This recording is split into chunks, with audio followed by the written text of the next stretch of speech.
Perkenalkan, nama saya Margareta Sarpika, NIM 19104168885, kelas A2 pagi, mata kuliah perilaku organisasi, dosen Adi Mursalin SEMM.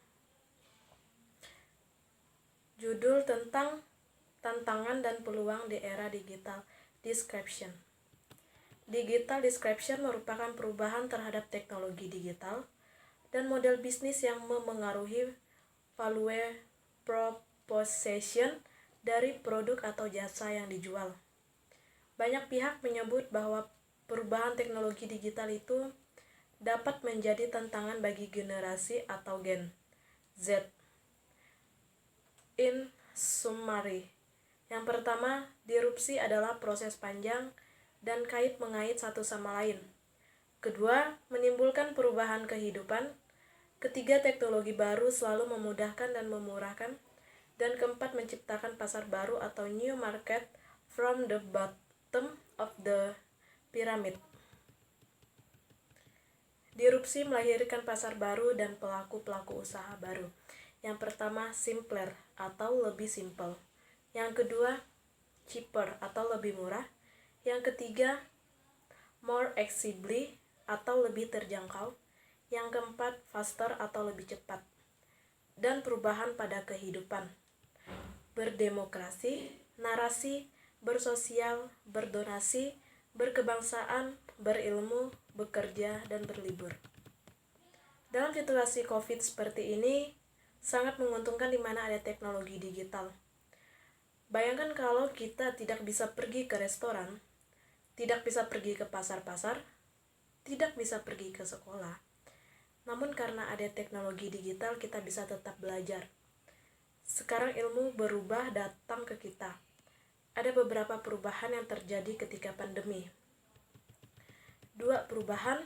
Yang pertama, pandemi menggeser prioritas konsumen, seperti kesehatan, home, digital fatigue, download ekonomi, dan ledakan 10 ekonomi serta kehidupan.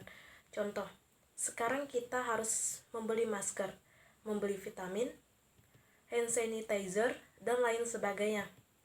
Oleh karena itu, prioritas pelanggan saat ini lebih di dalam rumah. Semua aktivitas berada di dalam rumah. 10 ledakan ekonomi dan kehidupan. Yang pertama, ledakan kreativitas. Kedua, ledakan home atau sweet home. Ketiga, ledakan wisata atau luar ruang. Keempat, ledakan konten. Kelima, ledakan kolaborasi. Keenam, ledakan kecerdasan. Ketujuh, ledakan artifisial.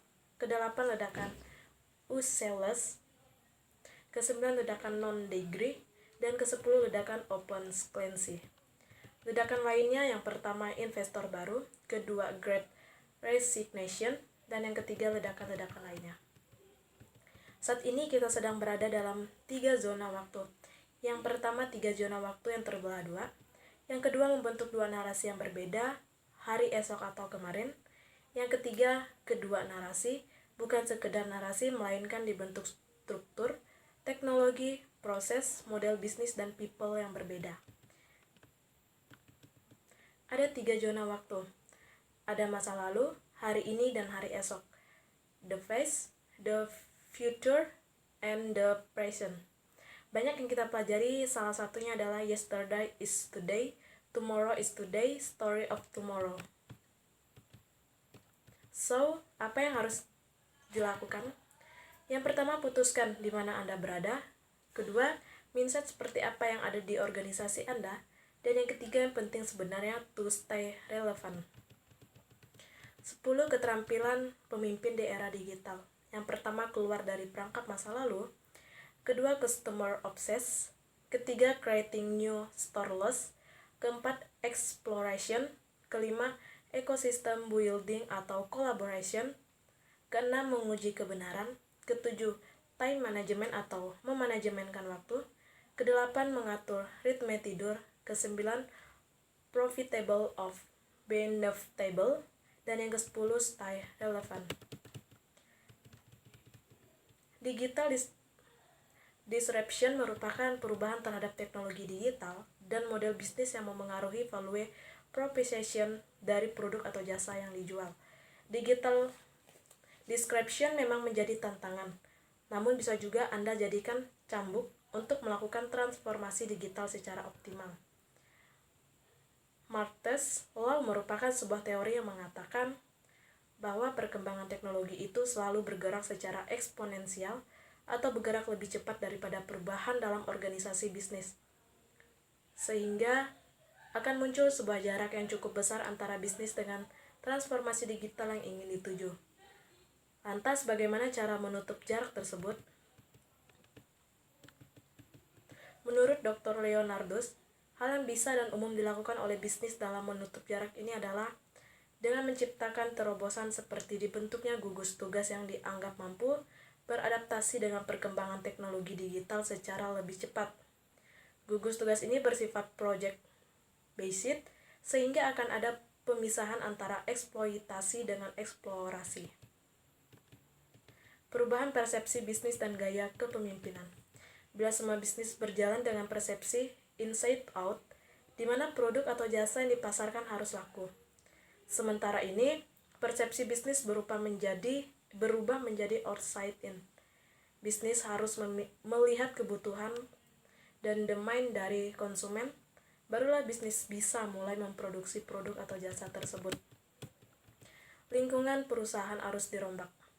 Selain persepsi bisnis dan gaya kepemimpinan, lingkungan perusahaan juga harus dimodifikasi agar dapat menjadi tempat yang nyaman untuk memunculkan inovasi-inovasi baru.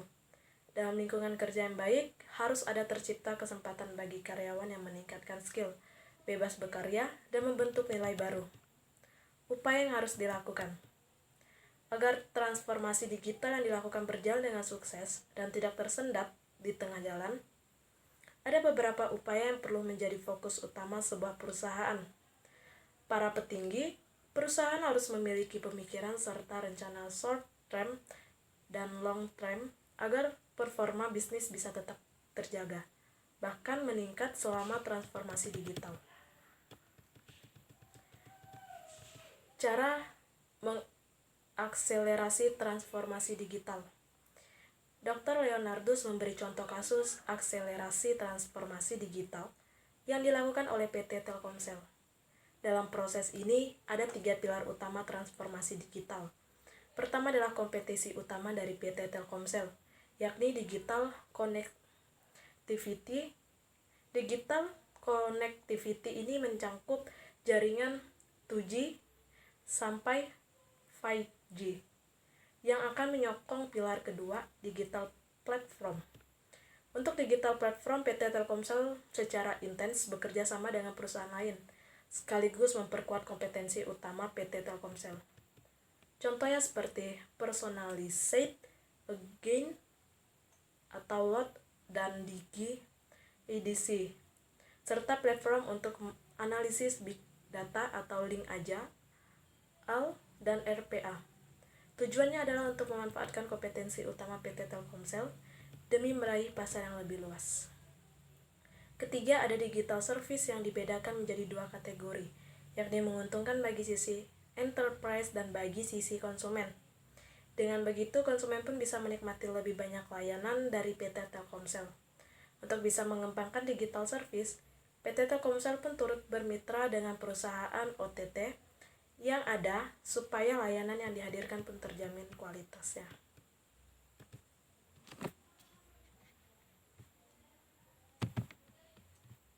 Sekian yang dapat saya sampaikan. Saya ucapkan terima kasih.